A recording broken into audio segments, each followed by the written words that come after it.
Tumsifu Yesu Kristo. Baba Paroko na waheshimiwa wote, mabibi na mabwana tuliokusanyika jioni hii, kwa niaba ya utume wa Katoliki Parokia ya Mtakatifu Gaspari, nimesimama hapa. Mimi ni mwenyekiti.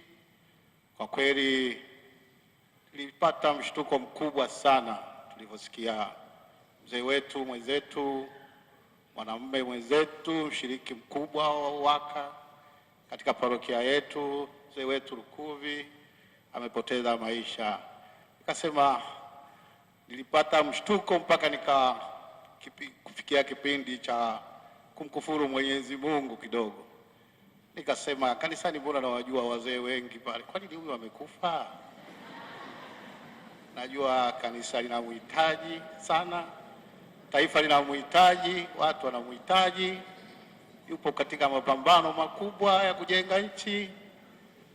Lakini nikapata moyo wa faraja kidogo kwa kusema katika haki ya msingi kubwa ya binadamu ambaye hawezi kudhulumiwa ni kifo.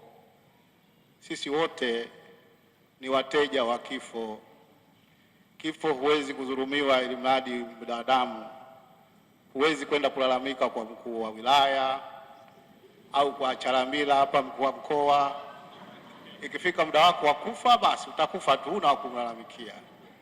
Lakini pamoja na yote, napenda sana kumpa pole dada yangu Mama Lukuvi pamoja na familia. Namfahamu uwezo wake wa kumwomba Mungu na kujiweka kwenye imani. Najua unapita kwenye kipindi kigumu sasa hivi, ni wimbi kubwa limekupata pamoja na familia ambalo kuzoeleka ni gumu, lakini jitahidi kujiweka kwenye mikono ya Mungu. Mungu ndio atakayekupa faraja. Faraja hakuna sehemu nyingine utakayoipata zaidi ya kujiweka kwenye mikono ya Mungu. Basi nawapa pole wote na wanaume wote wa parokia yetu. Raha ya milele umpe Bwana, apumzike kwa amani. Asanteni sana.